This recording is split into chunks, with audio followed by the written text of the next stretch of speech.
Welcome to another episode of Under the Influence with me, Jaz Rai, and Dilesh Poppet from Turning Point. And go on, Dilesh, I'll let you introduce our guest today. Got Aunee over here. I know quite a lot about Aunee, Jaz. I've worked with Aunee when she was referred to me by herself into treatment for alcohol addiction. There'll be times where Aunee will be coming to sessions and I'd just be thinking at some sessions that yes, we're finally getting somewhere, and then the following week Aunee will walk back in and I'll be like, no, we're not getting anywhere. Where do we go next? What can we do? There's been such situations where Aunee come with her mum, and I thought this would be a great idea. We'll get Aunee and her mum in. We'll see if we can have a joint meeting. And after Aunee left, I was like, wow, what do I do here? But I know you've recently just come out of rehab and you seem to be doing really well at the moment, but how did this all sort of begin? Where did this all start from, the alcohol addiction? So if we're going to be honest with you, it started when I was about 24. I was in a relationship that wasn't really stable. I hadn't really dealt with past traumas from my childhood, and I suppose those blocks that I'd been filling for a long time just became a bit too much for me. So if I was going to be honest with you, I did use alcohol. I started using it as a self-medicating tool at that point. And I suppose ever since then, it's been my go-to when I'm down or I wasn't able to deal with what was going on, or I was stressed, because I'm an overthinker anyway. So for me, if it was not just something that's happened, I'll think about it for days and days and days, and I won't sleep for weeks and weeks and weeks, and I just want to knock out. So then I'll use the alcohol. And obviously, last year, I wasn't able to just stop because I became alcohol dependent, so I'd use it to that extreme, that I needed the alcohol to keep me alive when it was killing me at the same time. Did you say you were 24? Is that when you realised you had an issue with alcohol? Or was that? No, so when I was 20, I'd used alcohol previous to 24, but it was always a social. It was never, I was never drunk or off it. At 24 is when I started to use alcohol as a self-medicating tool. To cushion that pain? Yeah, to cushion emotions and pain and, whatever was going on in my life at the time. I was quite lonely. My ex-partner, the father of my children, wasn't the best. He was in and out of my life. I was isolated from my family. Like I said previously, there was a lot of trauma that I'd had as a child, which I'd, never properly got to deal with. And it was just all getting a bit too much for me. Now I would say I had a problem starting at 24. At that time I wouldn't have. No. But now I can look back at my life and say, yes, that is when my problem with alcohol started. Do you mind if I ask you a very personal question? No. How old are you now? 36. 36, all right. Yeah. So you're 36 now. Yeah. You had this realisation at 24. So how did, using alcohol to cushion that pain, how did that make you feel at the time? Oh, it felt great. It was like, it did what, it was meant to do. It was accessible. I didn't have to go to the shop to get it. It wasn't really expensive. I didn't have to ring no dealers or anything like that. Do you know what I mean? So it did what I wanted it to do at that time. Yeah. And then I'd binge drink for a bit and then I'd stop. Obviously, I didn't like the withdrawals and, the next day, but it was like, yeah. So how much were you drinking then let's say that at the height of it, At the height of it? At your worst? Probably about a litre of vodka, and I'm talking neat vodka here. I wouldn't be mixing it with anything. Just as bad as me then. Just straight out of the bottle. I'd knock out, I'd wake up and I'd start drinking all over again. Yeah, that sounds just like me. And then I'd throw up, maybe, and then I'd go and get some more. Go back again. What period what age range would you say that was? When was this? When was my worst? When your worst period? Last year. And is that when you decided you wanted to access treatment and get support, or was you pushed in to get that support? I'd been with Turning Point before, so I'd always been I've always used, like I said, from 24, I'd use alcohol as a self-medicating tool. So things would go wrong, I'd binge drink. I'd binge drink for 1 day, 2 days, 3 days, 4 days. I'd stop and I'd then control drink, as I like to call it, for 3-4 months, and then obviously the binge would come in again. But And I'd been with Turning Point before, and my worker at that time said to me, look, Aunee, you don't need to go to rehab, you'll be fine, you can do this. And I thought, yeah, he's right, actually, I don't need to go to rehab, I can do this. But then when my worst happened last year, and I seizured, I think it was the seizure, to be honest with you, because that's when I realised actually something's a bit different this time. Every other time I was just able to come off it, and this time, obviously, I wasn't. And then I think even then, a part of me thought, no, I've seizured, but I can still do this kind of thing. I'd even, if you remember, Dilesh, I'd even said to you, I'm going back to work, and you said to me, you can't, and I said to you, I am, and watch me, I'm going back to work.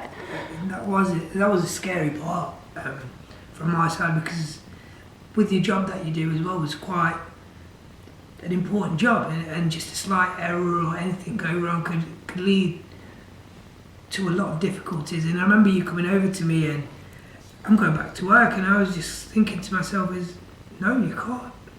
And what can I do to stop this? I remember you saying, I said to you, no, I'm going. But that was my moment. I realised that I need help, because obviously I wasn't drinking going to work, and by about I'd say about 1 o'clock, I was shaking. I couldn't even sit on the chair. Obviously, you have to write on like tubes. I couldn't write. My hand was trembling. I thought I was going to collapse.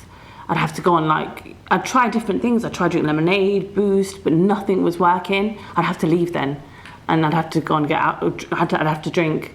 Were people at work also aware of what you was going through at that stage, or did you keep that secret? They knew about my history with alcohol, but they didn't know about my alcohol dependence, no. And how long was it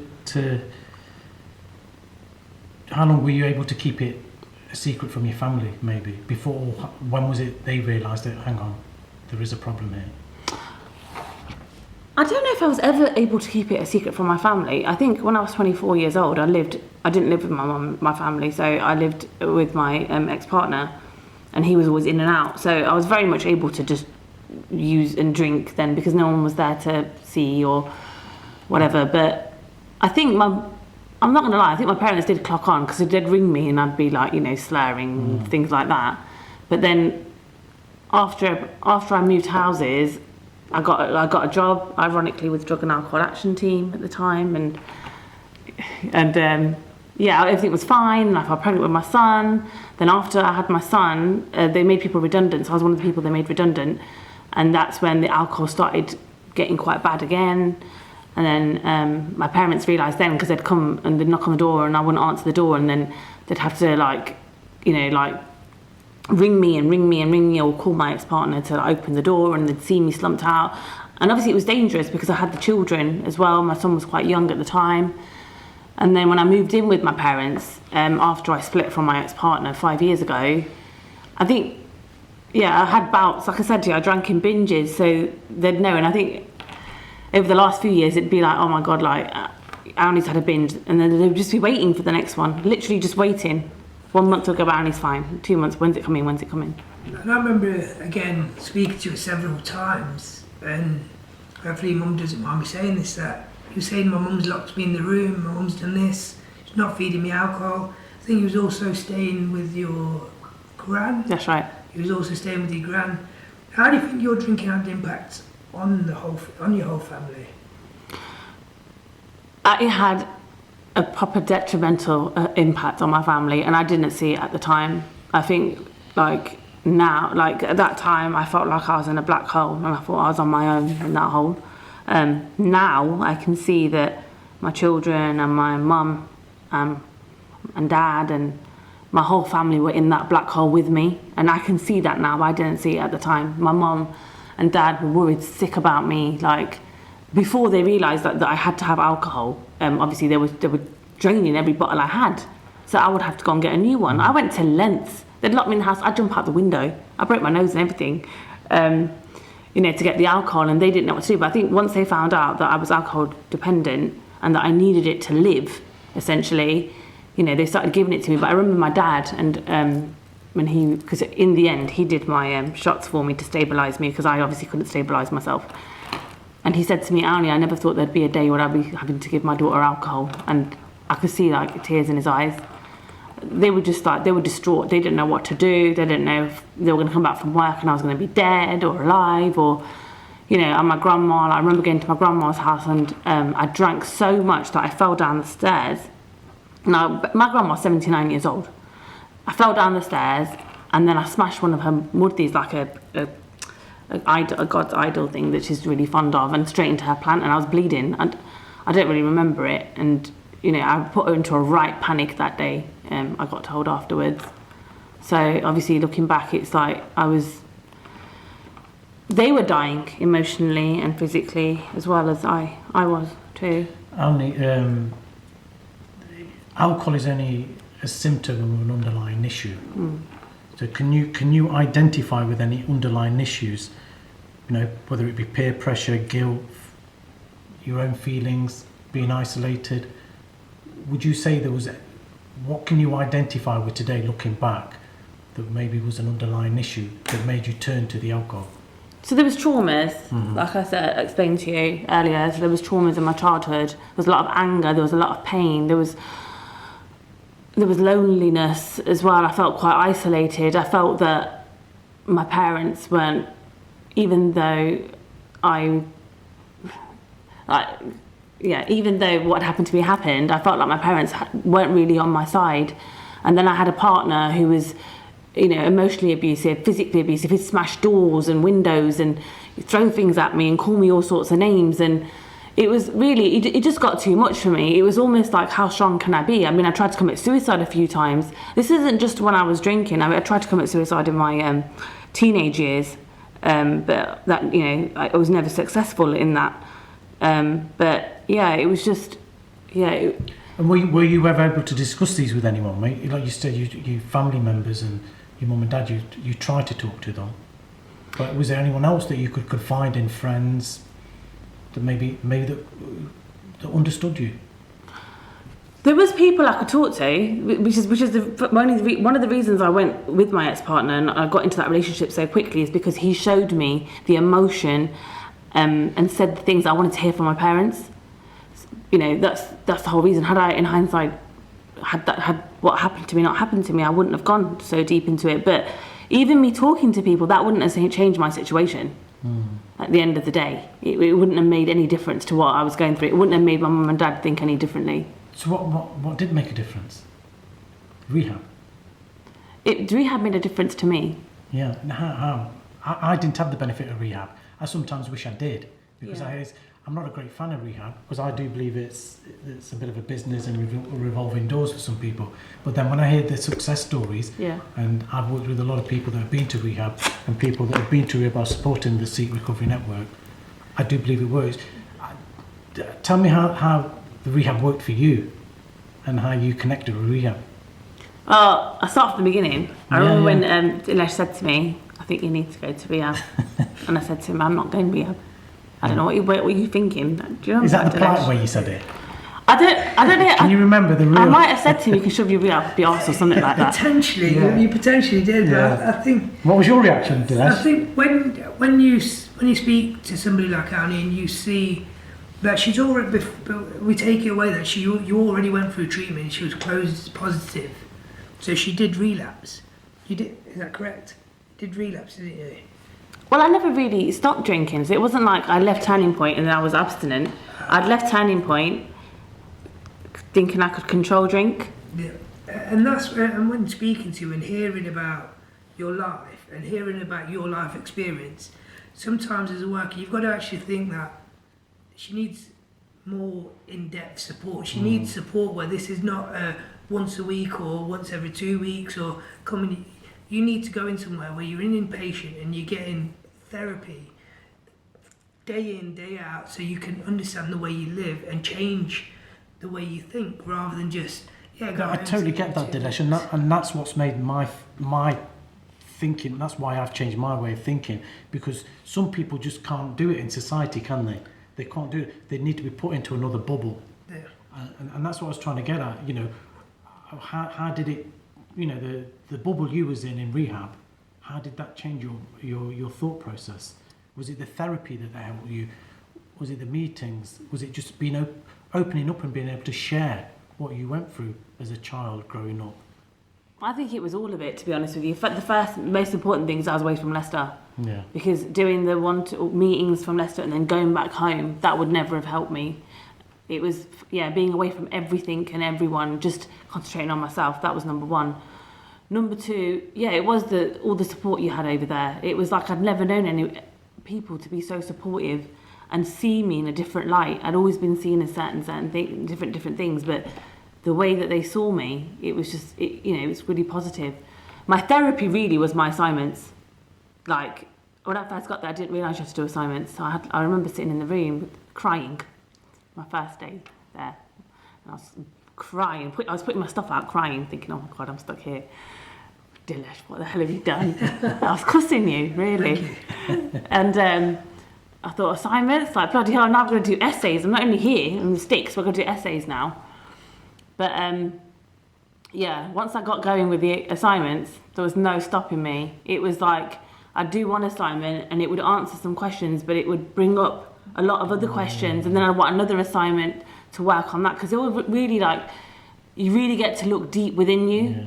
Yeah. When they say the answers lie within you, the answers do lie within you. You just have to look. I didn't know how to look. I know how to look now. There's a stage where I called the rehab up to see how she was getting on, and they literally were like, she's just far too advanced. She's doing assignment after, and we're having to tell her to slow down. They told me to stop. They stopped me completely for a week. And I said to them, you can't do that. And they said, what are you going to do? I said, I'm going to leave. They went, what? I said, I'm going to go home. I said, I'm not here to just relax. I said, I'm here to work. I said, so if you don't give me anything, I might as well just go home. It was literally that. I was exhausted though. What was it you liked about the assignments? Was it because as you were doing those assignments, you were stripping away the layers of who Aunee was? Yeah. And getting to the core. Yeah, and it was all on paper. Yeah, I used to write as a child, and I stopped writing. That was the first time I started writing again, and my passion for writing came back. It was having it in black and white, and then once I started, more and more stuff was coming out, in my head and out onto the paper. And they say once you put pen to paper, and then in the recovery in the 12-step program as well, when you do your life story, when you do step one, pen to paper, it's amazing how powerful that can be. Yeah, definitely. And even looking at the first assignment I ever did when I got there, to what my assignments were like towards the middle and end of my journey, they're so different. Mm-hmm. Like my first assignment is very sort of, very general. The assignments that I started to do my midway point, they're so deep, they're so in depth, because obviously I'd got the skill by then to look within me. I would say that was really my therapy. And also like you said, being open, having identification, because it was a trauma-based rehab, so everyone, all my peers had been through traumas, even though we hadn't been exactly the same traumas, we had experienced the same emotions and the same pain. And also the staff there that were in recovery, and it was one particular member of staff there that I spent hours with her, literally, and I didn't realise how similar we were until I came out of rehab, and she was able to obviously tell me things because we have to have boundaries when I'm in there. But the staff were amazing, the peers were amazing, but everything was amazing. So what is the assignments? What else was you doing? What else did you have to do in rehab? So we had to do groups. So you had different, because it was a women's only service, it's trauma based. So we had to have different groups, like beyond anger and violence, relapse prevention, emotional management. Then we had parents in recovery. Then Nelson Trust, they have a hub, so it's like a college kind of thing, and we went to that once a week. It wasn't fully functioning, but we went to that once a week, and you got to do holistic activities like cushion making and pottery and IT and dance and stuff like that. So what were you good at there? Were you good at pottery? Do you know what? I went to the pottery class and I was going to make an egg, because that week they didn't give me an assignment and I went having none of it. Do you know what they did? They told me to write a story instead. So my story was about his magical egg. So I thought I'd go into pottery, make an egg. I made a whole damn island. I did. A whole island with caves and everything. Yeah. Go on, I interrupted you then, didn't I? No, that's fine. And then we had obviously process group. Then we had goals, which is where your peers tell you what's going well for you, what they've identified is not going so well for you, and ideas to help you improve, or just ideas to help you in those areas, kind of thing. We had them once every 3 weeks. Well, it was my turn once every 3 weeks. We had to do 2 meetings a week, because it wasn't 12-step rehab, but we had to do 2 12-step meetings a week. And then amongst that, we had to do we had to cook, and then, housekeeping, and then you get to become house lead. I remember the first time I was house lead, I was like, I was like very nervous, but the second time I was on it. But yeah.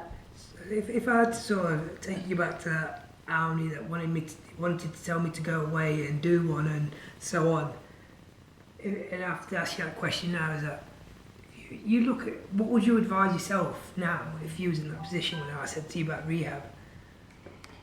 I would have said, I don't know actually, because I suppose, I would have said to Aunee, recovery is beautiful. But I did get told recovery was beautiful. I just didn't know at the time. I didn't know at that time. I only know with the knowledge now. Yeah. That's the thing. Aunee, when I'm leading on to the question Dilys has just asked you, is that when you went into rehab and you did that work on yourself and writing those assignments, doing the pottery classes, how did that make you feel when you rediscovered who you were? It made me feel, I was a bit anxious and scared, to be honest with you, because I hadn't trusted myself for a long time. Like I said, I didn't know who I was. I was always trying to be what everyone else wanted me to be and fit in different boxes. I didn't know who I was as a person, so it was quite scary. And it still is now. Still now I think, is it a dream? Or sometimes I have to, I slip back into my old ways, not in terms of using alcohol, but in terms of doubting myself, and I quickly become aware of it and have to think, no, Aunee, no, believe it, or daily affirmations every morning, believe in yourself, Aunee, you're doing great, you got this kind of thing. But yeah, it was scary because it was an area I hadn't really explored before. But it was exciting as well, learning to believe in myself and trust in myself. It was exciting. I remember when I said to my mum, I was there for 3 months. I was meant to be there for 3 months. Then I extended it by a month, and then I decided that I was only going to do 3 weeks of that month. And all the staff knew that. They said to me, look, Aunee, you're ready to go, aren't you? And I was like, yes, I'm ready to go. And I remember my mum talking to me. She was like, no, Aunee, I think you should stay there for another month. Dilys wanted you to stay there for 6 months, and I think it'd be good clean time for you. And the first thing I said to her was, Mum, they don't like the word clean time in rehab. You're not there for clean time. But after that phone call, I went to my worker and I said to my worker, do you think I'm ready to go? Do you think I should stay here longer? And she said to me, Aunee, why are you asking me that? She goes, do you think you need to stay longer? And I said, no, I don't. She goes, well then. She goes, I don't think you need to either, but you didn't need to ask me.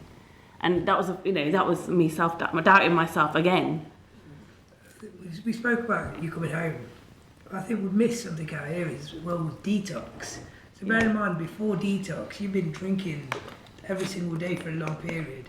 What was detox like? What was that stage like? I was worried what it was going to be like, because you have all sorts of preconceived ideas, don't you, what detox? I thought it was going to be like a hospital and you sat on the bed with IV tubes and all the rest of it. I did really. But when I got there at detox, I wasn't too anxious about going to detox though.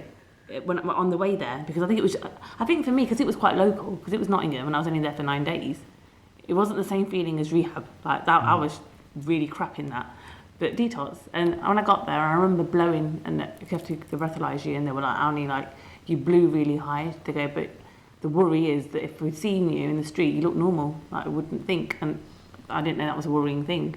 My tolerance was obviously really, really high. But because I drank that day, by 8 o'clock, they hadn't given me any medication. By 8 o'clock in the evening, I was shaking. I was laying on the bed and I thought I was going to fall off the bed. You can't really fall off the bed, but I thought I was going to fall off the bed. But they came and gave me the Librium. But I'll be really honest with you. So I went in on a Tuesday. By the Wednesday afternoon, I was fine. Yeah. So no symptoms you felt? No. And how was that first feeling? Because that was probably one of the first times in a long time you've not drank. Yeah. It did feel really, really good. It felt really good because I didn't have any withdrawals. I wasn't feeling ill. I was able to function.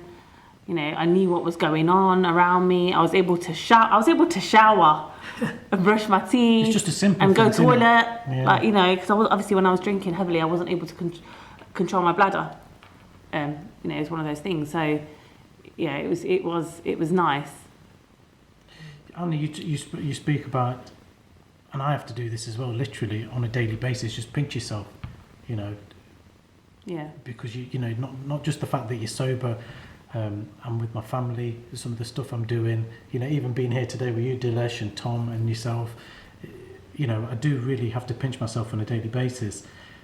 You know, how do you maintain your recovery now on a daily basis? So, like, every morning, and I do this, I have like a mental PowerPoint presentation that I play myself, and literally it is pictures. I put pictures of me and scenes of me when I was in active addiction. Like I said, me urinating myself, me having to throw up, me getting to a stage where I'm jumping out of windows, seeing my kids cry. There's an image I have of my daughter. My daughter's a strong girl. I say strong, but she keeps all her feelings inside. She's had to. But I remember one time when she cried and she said, "Mum, why are you drinking?" And I'll never forget it. And I keep that image in my head. And that's what keeps me on the path I'm on, because I never want to go back to that. Never, ever want to go back to that. No. That's very similar to, I think your children was one of the main things that pushed you into your recovery as well. And I remember several times with Aunee would turn up and I'd be like using her children. I was saying, just think about your children, just think about your kids. And the following week you come back in and we think about where do you want to see your kids? And it used to be most of the sessions, when you spoke about the kids then you'd cry. I did at rehab as well. And Every time I spoke about the kids, I cried. And that was it. Same with every appointment. I just want to see my kids. I want to go back to normal. I want everything to be okay. How is it now with your children? It's amazing. Like, don't get me wrong, I still have a way to go in terms of building my trust up with them, because, like I said to you, it wasn't that, apart from when I became alcohol dependent, before that, it wasn't a case of I'd been drinking every single day for years. It'd be I'd binge drink and then I'd be okay for 3 months and then I'd binge drink. So every time I was okay for 3 months, my kids' hopes would be built up, and then bam, I'd crash them all. And then I'd build them up again, and then bam, I'd crash them all. It was like a little, like, you know, merry-go-round. And so, you know, I'm building that trust up with them slowly, but it's lovely to see them when they come to see me now, because they don't have that stress. Is Mum going to be all right? Is she going to be okay? I'm sure they have a little bit of it, but I don't see it that much. Now, like, my daughter wants to go to London with me. I know that's a little thing, but, like, she wouldn't have ever necessarily gone with me before, just me and her. She'd be worried I was going to drink. You know? Sorry, go on. Yeah, so, like, just things like that. Like, next year my daughter's 16. So I said to her, "Oh, I want to take you to Iceland," because she wants to see the Northern Lights, and I do as well. And I said, "But it's just going to be me and you, Atlanta." She said, "Yeah, that's fine." I said, "Oh, are you going to be fine with that?" She said, "Yes, Mum, I'll be fine with that." And that's something that, you know, obviously next year is still a while away, but just her saying that was never a possibility before. Never. You know, and it's lovely. It's lovely being an active and present mum. I was always a mum. And don't get me wrong, like, my kids always meant something to me. But at that time, I have to be honest, my love for alcohol was number one. I can't believe the similarities between us. That's exactly, you know, it's amazing. It's like your story is just a mirror image of mine. Is it? Yeah. It's because I've never spoke to you before, have I? No. It's the first time. And that's what it was. The power of the addiction is just horrible. You know, you choose that bottle over your kids. Yeah. And for the ordinary person, they can never understand that. And that's the power of that what that addiction does. I remember my lad used to say to me, he was 7 then, when I stopped drinking, and he'd be begging me not to go out, and I couldn't do it.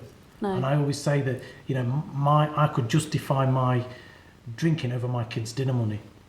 You know, if I was, you know, getting into an argument with my wife for having money, Yeah. my drink was more important than them having dinner. It's horrible, isn't it? My mind was on alcohol before I opened my eyes. Yeah. I'll be honest with you. And then it got to a point where having my kids was a chore. That sounds awful, but it's the truth. I was drained from the alcohol because I wasn't eating as well when I used to drink. Having the children became hard work. They didn't become a pleasure no more. It was like, oh, I've got them again. Now I enjoy my children. I can't wait to have them. Like, I have them on the weekends, and I look forward to it. What you talk about your kids? What's your relationship with your parents now? Oh, it's a lot better. Like, don't get me wrong, they're still having to get used to Aunee, because Aunee is not the same Aunee that left. And obviously I'm implementing my boundaries and things like, which, you know, it's important for me, but they're not used to that. But it's a lot better. Like, It's a better Aunee, isn't it? 1,000%, It's in the yeah. new Aunee. It's not the old Aunee. So that they're used to the old one. aren't Maybe they? it's the Aunee that was always inside me, but Absolutely, not the yeah. Aunee that I, Yeah. showed. I think I can vouch for it. I think it was the Aunee inside you because even though these sessions that we had, I remember when he was coming to see me, I could always see that there was something there. There was passion, there was love, and there was drive there. But it was just finding it. And I think I'm sat here talking to you, and I'm literally I've smiled from the start because this is the first time I've heard this story, and that was one of the main keys is that I knew there was something there, and it's you've just gone out and done the work and put in the work now, and I think it's you're just looking ahead and you're already talking about going away. But Dilesh, I mean, listening to Aunee stories is amazing. I mean, I've done honestly, some time. you're an inspiration, honestly, to a lot of women. Oh. Not just in our community, but I think, wider, right? Because, it is tough as a mother and to be so open and honest about what you went through in your addiction. Yeah. It really is inspiring and you deserve a lot of respect for that. But for you as Aunee's key worker as well, I mean, to sat opposite her today and when you witnessed her walking in first and to see the person she is now, it must feel amazing. He needs a medal. I've got goosebumps because in reality speaking, we've done a lot of podcasts today, and even had Sarah, the operational manager from Turning Point, here today. But as a worker, we never see this. We don't get to see this. And actually sitting here opposite you and having this conversation is probably one of the first times I've been able to see this and have the conversation and see how the little light that I see into actually you going out and delivering. You're going out into rehab, going to detox, and putting in the work, and that's amazing that you put in the work in. Yeah, but it's like you saw that light, you saw that, and you didn't believe in yourself. But today you put that effort in, and it always comes back down to that individual wanting to change, putting the effort into it, and Aunee's proof of that. Because I remember detox. I went to detox earlier than expected, and I accepted to go into detox, and Dinesh didn't even know. And I know he was worried because I think you were thinking, I don't think she's ready yet. Yeah.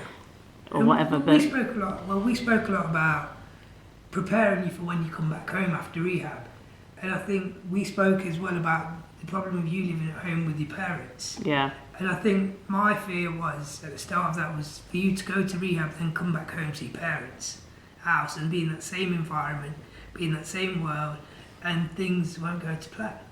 And do you know what? Rehab said the same thing. They said to me, ideally, you would not be going back home to your parents. It was the same concern they had. And how did you address that? Because I agree with that, what you just said. If your environment's going to be the same when you leave rehab, then it's making it hard for you, right? So did they change the way they... No, I think I just I went back thinking to myself, I could move out now, or I could move out. Is that realistic? No. It's putting more pressure on myself because I wasn't in a position, I'm not working, so I was putting myself in a position which would be more stressful. So I just went back just being the Aunee that I'd learnt to be in rehab, and they take it how they take it kind of thing. But it's been all right. Aunee, I'm sorry, Dennis. I'm conscious of time, but honestly, we'll definitely be talking to you again. In the Asian community, alcohol addiction, drug addiction, amongst men and women is swept under the carpet. They don't want to talk about it. They don't want to be stigmatised. It's a massive taboo. You coming forward today on this podcast, talking so openly and honestly, how do you feel it is in our community, in the Asian community, especially with women? I think it's completely taboo. Like you said, it's unheard of. Obviously, it happens because I'm living proof it does. But you don't hear about it, and it's not spoken of at all. I know there's loads of women that are suffering with addiction, and I think a lot of it, I might be, from my own experience, a lot of trauma and stuff goes with that. But it's very unheard of, and it needs to be spoken about more openly because it does happen. Definitely.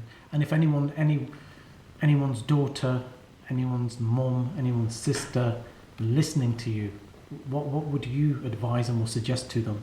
I would suggest to support them, get in touch with the drug and alcohol service like Turning Point, and just support them through their journey because there is light at the end of the tunnel, or there can be, and I'm proof of that. You're living proof of that, yeah. And I think there's a little bit extra to add to this success story because you told me something downstairs about your application or something that you heard yesterday? Oh yeah, I'm going back to uni, so I'm starting my biomedical science degree from year 2. Hopefully I should start tomorrow. It's been, with the COVID, it's been a bit of a mess about, but yeah, it's something that I'd always wanted to do, a missing part of me, but I never believed I could until I went to rehab.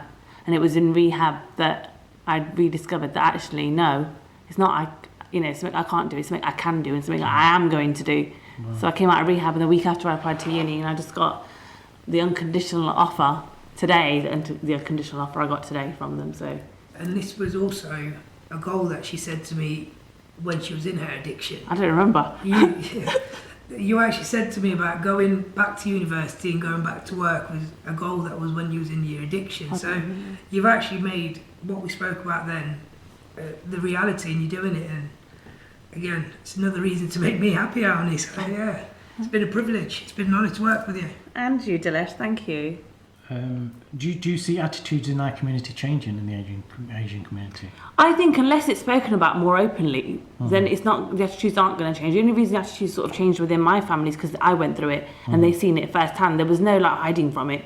But also, your family were quite supportive as well. I mean, for your dad to pour you as that's for an Asian man, Punjabi, Hindu, Muslim, doesn't matter. It's frowned upon in our community, isn't it? Oh, definitely. And then for your dad to have to control and manage your drinking, man, that must have been heartbreaking.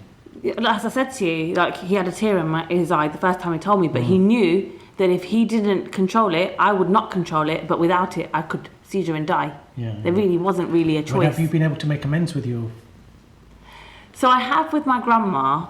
Yeah. I suppose I have a bit with my mum and dad, but I do need to sit down and talk to them. So when you've sat down with them, you'll give us a ring, me or Dilesh, and we'll do another podcast. Yeah. Hey? And the whole episode on your amends with your mum and dad. And maybe they could join us. Maybe. Hey, that'd be great. I'm quite interested in what you're saying about your grandma. So you said you have with your grandma, because I was thinking that, for your grandma at 70 odd years old to actually go through that. I grew up with my grandma, and I just don't know how it would be if I put her through that. So to be in this situation, say you made amends, how is that? Well, so for me, firstly, I've been going down to my grandma since I've got back. She said to me, I've been praying for you and this, that and the other. She's one of the first people I came and saw before I went home, was my grandma. And then I've been cleaning for her. It's something that she can't do. She's 80 now. She was 79 when I was in active addiction, but and she tried to give me money, and I say to her, no, but I don't want money. But that's what I call my grandma. And she'll say, no, you need to take it. And I say, no. I said, because when I couldn't do, you did for me. Now you can't do, and I can do it. I'll do for you, And I just said to her, I'm really sorry. I remember, I fell downstairs and I broke your statue of your God and stuff. I said, I'll buy you a new one. I feel really bad about that. And she went, no. She goes, I don't need any more anyway. I've got plenty in the house. She goes, my greatest blessing is that, you're better. But I suppose my amends, instead of saying it, I do. So I go around the house once a month and I deep clean the house for her, and, I show my appreciation to her. And she thinks I'm just doing it for her, but a bit of it, I'm doing it for me as well, because I get gratification from seeing her face. Oh, it looks lovely. It was so day before. Look how lovely it looks. I say, yeah, but... But this is, my grandma's still alive as well, and my dad was an alcoholic. And this is why I see the similarities. And it was heartbreaking for my granddad. My dad died at 53. And for my grandma to see my dad pass away, and then to see the grandson go through that. And I was probably a worse alcoholic than my dad. And I think my family, including my grandma, had all accepted that I was going down the same path. Yeah. But a lot earlier. And to see my grandma's face today, and when I go around to see her, nothing beats that. And and you saying that the time you spend with your kids, that quality time. Yeah, ultimately it was my kids. Yeah. I never knew what it was like to miss my kids till I went to rehab. Then I knew what it felt like to miss my kids.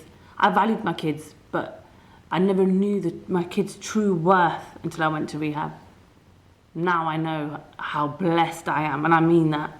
My children are my everything.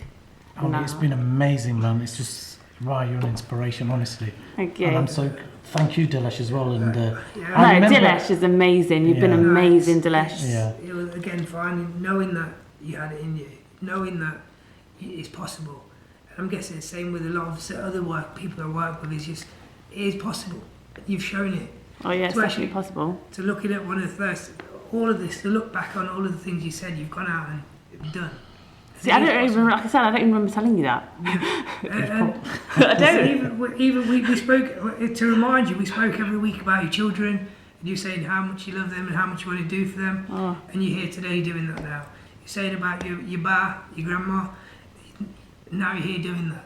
You said about going to university, now you're here doing that. So in your addiction, you even spoke about these things.